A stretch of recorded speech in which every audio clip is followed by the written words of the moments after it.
بسم اللہ الرحمن الرحیم۔ حرام کمانے اور حرام کھانے کا ایک نقصان یہ ہے کہ انسان کے دل کی دنیا ویران ہو جاتی ہے۔ اس کا مطلب یہ ہے کہ اس کا دل بے آباد ہو جاتا ہے، اس کا دل ویران ہو جاتا ہے۔ اس کو آپ یوں سمجھ سکتے ہیں کہ جیسے کوئی میدانی علاقہ ہو، ہموار علاقہ ہو، وہاں پہ کوئی بھی چیز نہ اگتی ہو، کسی قسم کا درخت نہ لگتا ہو، کسی قسم کی کوئی فصل، کوئی پھل کی پیداوار نہ ہوتی ہو، تو جیسے وہ ویران اور بنجر ہوتا ہے، نہ تو وہاں کوئی جا کر آباد ہوتا ہے، ٹھیک ہے، نہ وہاں پر کوئی فصل ہوتی ہے، نہ کوئی پھل وغیرہ لگتے ہیں۔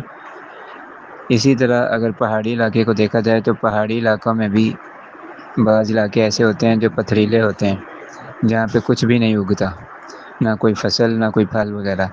تو یہ دونوں جو علاقے ہیں، چاہے زمینی میدانی علاقہ ہو چاہے پہاڑی علاقہ ہو، یہاں پہ یا تو خضر و جھاڑیاں اگتی ہیں یا پھر یہ ہے کہ کچھ بھی نہیں اگتا۔ تو دونوں صورتوں کے اندر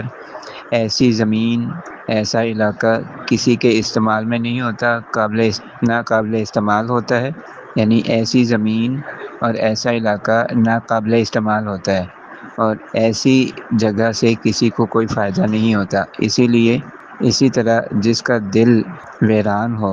بنجر ہو، تو وہ بھی ایسا ہی ہے کہ اس دل کے اندر کوئی خیر، کوئی بھلائی، کوئی چیز، ایسی چیز نہیں پائی جاتی، اور نہ اس سے کسی دوسرے کو فائدہ ہوتا ہے۔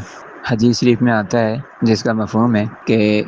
انسان جب گناہ کرتا ہے تو اس کے دل کے اوپر ایک سیاہ نقطہ لگ جاتا ہے، پھر دوسرا گناہ کرتا ہے، پھر ایک نقطہ لگ جاتا ہے، اس طرح گناہ کرتا رہتا ہے یہاں تک کہ اس کا سارا دل جو ہے نا وہ سیاہ ہو جاتا ہے۔ تو اس کا یہی مطلب ہو سکتا ہے کہ جب انسان حرام کماتا ہے اور حرام کھاتا ہے، تو حرام کمانا بھی گناہ ہے اور حرام کھانا بھی گناہ ہے۔ تو جب یہ گناہ کرتا رہے گا، مسلسل حرام کھاتا رہے گا، کماتا رہے گا، ٹھیک ہے، اس کا دل جو ہے وہ سیاہ ہو جائے گا، اور جب دل سیاہ ہو جائے گا تو وہ ایک طرح سے ایسے ہی ہے جیسے بیابان ہے، بنجر ہے، ویران ہے، اس کا دل بے آباد رہے گا، اس کے دل کے اوپر اللہ تعالیٰ کی طرف سے کوئی رحمت نازل نہیں ہوگی، اللہ تعالیٰ کی طرف سے کوئی نور ایمانی اس کے دل میں ظاہر نہیں ہوگا، یوں کہہ سکتے ہیں کہ اچھے خیالات بھی نہیں آئیں گے، ٹھیک ہے، وساوس آئیں گے، اور جو ہے نا برے خیالات آئیں گے، بری سوچ سوچے گا، برے کاموں کی طرف چلنے لگے گا، اس قسم کی چیزیں اس کے دل میں جو ہے وہ پیدا ہوں گی۔ تو اس لیے حرام کمانے سے اور حرام کھانے سے ہر انسان کو بچنا چاہیے۔